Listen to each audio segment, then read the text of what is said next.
Hello, unlimited friends. Today I want to talk to you about food. What sort of diet is the best diet based on the law of attraction? What makes something good for us and what makes it bad for us? So let's get into it. Hi, I'm ZMAHOON from ZMAHOON.com. I am the author of 12 books on the subject of law of attraction. And on this channel, I want to share ideas that can help us all apply law of attraction in practical ways to our lives. So let's get started. What sort of food is good and what sort of food is bad? Nothing. There's nothing that is always good and there's nothing that is always bad. It's all depends on you. Everybody has a different body and therefore the same things are not necessarily good for all of us. But here's the underlying thing that we seem to forget when we talk about food, because food is such an important subject. Wouldn't you agree? I love my food.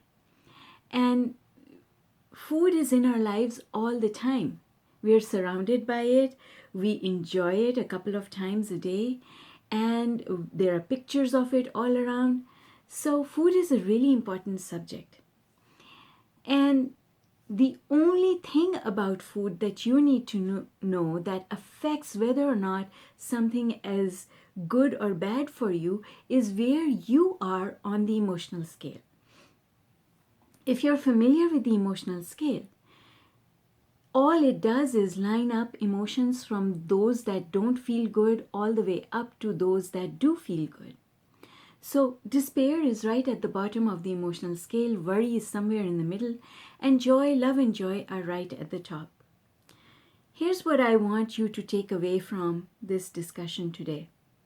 If you, let's say you're at a place where you're kind of depressed, you're not really feeling 100%, something's got you down, you're worried about something, you're trying to figure something out, and life is just not working in the perfect way that you want it to. Here's what I want you to know. In that situation where you are feeling that way, you could go to the most expensive food store and buy food that is considered to be the purest, the best, with the highest nutritional value. And if you ate it, it would not do as much good for you as if you ate the same food from a higher place on the emotional scale. That's it. You would never have to worry about what you're eating if you could just maintain your place high on the emotional scale. Because you see, what happens when you're high on the emotional scale is that you make better decisions about your life. That's it. You make better decisions about your life. And therefore, you make better decisions about what you're going to eat. Our body is constantly communicating with us.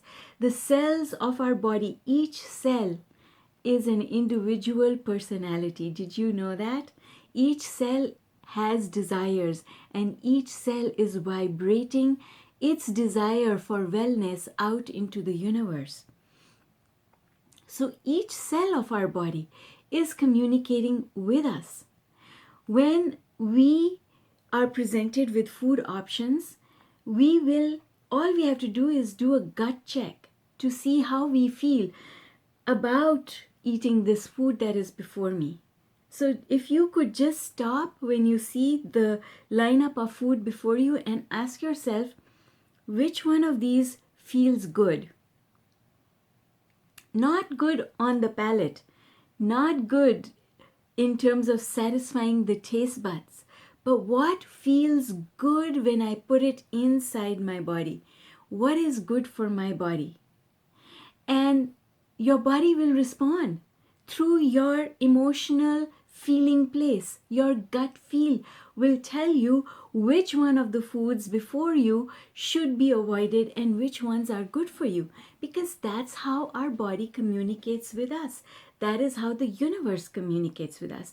It is through an instinct, a feeling. Okay? So nothing is categorically bad for you because everything contains chemical ingredients. All food can be broken down to its components, and all those components are chemical. Our bodies are chemical in nature. Everything in this universe is chemical in nature. You can break everything down to a chemical compound.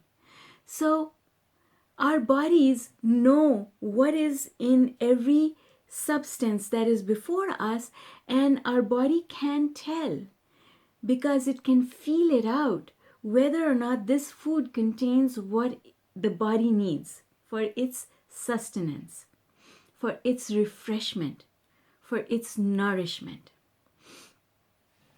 So trust the feeling that you're getting from your body. Next, here's the important thing. Sometimes foods that you thought were bad for you, your body will want you to have them because there's something in those foods that your body desires. It needs a substance that's in there. And your body is always striving to maximize whatever you give it.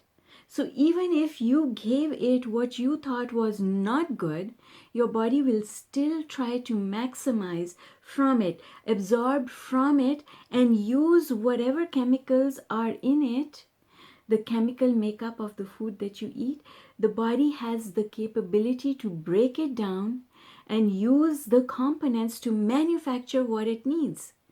So it's not our job to figure that out. Our body already knows that intuitively. Our job is to follow our instinct, number one. And number two, to do our best to maintain a position high on the emotional scale. Sometimes I get asked this question, Zara, so what if I eat rat poison? How is that going to work? What does the emotional scale have to do with that? Poison is poison. Yes, you're absolutely right. Poison is poison.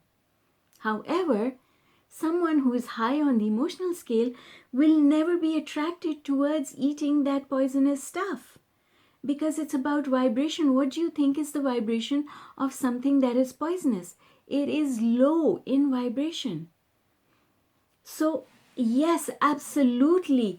Every food substance has a vibration. So if I was going to draw this, it would look kind of like this. Here are you on your emotional scale, and here's the food you're planning to eat on its emotional scale. So if you were high, if you were a 10 on the emotional scale, and you were eating something that was also a 10, so that would feel good. But if you were over here at a place of worry and you were eating something that was a 10, it doesn't matter if the food you're eating is a 10 because you are a 5. So when you are at a 5, your body's capability to synthesize what it needs is at a 5. And even though you give your body the best food, your body at that point in time does not have the capability to use those ingredients to manufacture, to extract the best out of them. And if you were over here, even less so. You could be over here and eating food that's over here, and you would not benefit from it. But the point is, because you're on this vibration, most of the time you will be attracted to other food which is on that vibration. And yes, certain foods have certain vibration. It is absolutely true. A fresh, beautiful red apple that when you look at looks amazing. That apple is vibrating over here. Tomatoes, fresh vegetables and food of any type. It looks beautiful. It attracts your attention. It's vibrating over here. And even if you do ingest it, even if you were to buy it, bring it home and have it, but your capability of deriving the maximum benefit from it is here, then there's no point. So what should we do before we eat our food? Well, it's an age-old custom, you see. Blessing your food, offering grace, offering thankfulness, appreciating the food.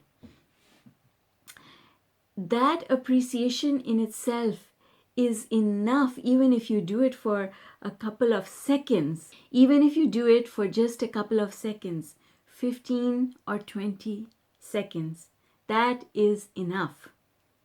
That creates the shift that takes you up the emotional scale. You feel better. You look forward to your food. Next time when you sit down, make sure first of all that you don't eat in a hurry. Because when you eat in a hurry, now you're not being mindful of what you're eating. It's preferable to stop and completely focus your attention on what you're ingesting. Otherwise, leave it for a few minutes and come back to it. When you can, give it your attention. I know, sometimes we're just starving and it doesn't matter, we just have to get some food inside us. That's fine. But even as you do that, you can, while you're eating, your mind doesn't have to wander. Your mind doesn't have to, while you're eating, you don't have to start thinking about the bill you have to pay. Can you imagine somebody who is stressed on the subject of money and they're eating their food? And as they eat their food, now they're thinking about how they're going to pay their next bill. What does that do? It immediately brings them down the emotional scale. So even though before they started eating, they were in a relatively better place, but it's what you're doing with your mind while you're eating your food. If you just stop and take a few minutes and appreciate the food that is before you, appreciate the colors, the aroma, the textures, appreciate the way it looks on your plate. Engage all 5 senses in appreciating the food that is before you. And thankfulness. Thank you, God. Thank you, universe, for my ability to receive this food today. Thank you for my ability to be able to enjoy this. And then ask your body, I'm going to ingest this food. I'm going to enjoy eating this food. And I know my body has the capability to make the most of it.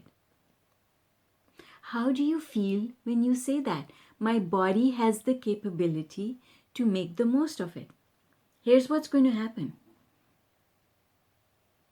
For some of you, when you say those words, it's going to feel good. Comment below. My body has the ability to digest and use whatever ingredients I give it. My body is capable. And for some of you, when you say those words, you'll feel good. And for others of you, when you say those words, they won't ring true. You'll feel as if you're telling a lie. And if that is the case, then what you have is some negative beliefs about your body and about food. And the thing is, unless you clean up those beliefs, unless you start believing that the only important thing about food is the place where you are on the emotional scale when you ingest it. So let me clarify that just with one more line on my board. So let's say that you are a 10, you're feeling really, really good, but you're out somewhere and the only options available to you are things that you feel are here that are not really suitable for your consumption. But if you were a 10, if you were enjoying yourself, if you were appreciating, and if you could just appreciate the fact that you had food, even if you ingested this food, because you are at a 10, your ability to derive benefit from it is at a 10. So even though you're eating food that has low vibration, it is your body is going to have the capability to extract from that very food the ingredients, the chemical ingredients that your body needs in order to manufacture whatever else it needs. Because our bodies, remember this, our bodies are a chemical factory with the capability to manufacture whatever they need. So I hope that this video was useful. What I really want you to take away from this video is the fact that where you are on the emotional scale is the thing that guides your food choices. Number two, where you are on the emotional scale